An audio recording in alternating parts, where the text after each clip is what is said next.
జిల్లా కేంద్రంలో హోటళ్ల నిర్లక్ష్యం మరోసారి వెలుగు చూసింది. కస్టమర్ కి కర్రీలో స్టీల్ స్ట్రాబర్ వచ్చిన ఘటన బస్టాండ్ సమీపంలోని గీతా భవన్ హోటల్లో చోటు చేసుకుంది.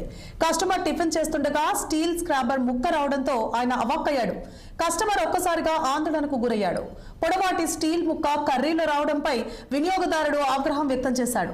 అది కాస్త కడుపులోకి వెళ్లిందంటే దీనికి ఎవరు బాధ్యులంటూ యజమానిని నిలదీశాడు. ఫుడ్ సేఫ్టీ అధికారుల ఫోన్ నెంబర్స్ అడిగితే ప్లేట్ తీసేసి సమాధానం ఇవ్వకుండా దాటేస్తూ పొంతనలేని సమాధానం చెబుతున్నారని మండిపడ్డాడు. ఇక గంటల తరబడి కస్టమర్ ను అలానే ఉంచిన సంఘటన చోటు చేసుకుంది. గతంలో పలుమార్లు బొద్దింకలు ఎలుకలు వచ్చిన సందర్భాలు ఉన్నాయి. పలుమార్లు కస్టమర్లతో వాగ్వాదాలు జరిగాయి. తరచూ ఇలాంటి ఘటనలు జరుగుతున్నా యాజమాన్యం సంబంధిత అధికారులు పట్టించుకోకపోవడం లేదని వినియోగదారులు మండిపడుతున్నారు. నువ్వు చెప్పడానికి ఏమన్నా నువ్వు దీన్ని పెట్టుబడి చెప్పినా నువ్వు ఎందుకు నువ్వు నెక్స్ట్ కాదు నువ్వు తప్పు నువ్వు నా కోసం కాదు నువ్వు ఆడ పెట్టియాలి వేరే బిల్లు కడతా బిల్లు కడ నువ్వు అది ఎందుకు తీసుకున్నావు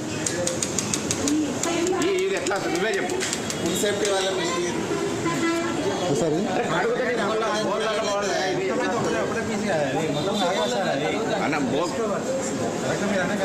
నువ్వు వేరే చిన్నదాన్ని సమర్థించద్దా బాబు తప్పులు తప్పుమా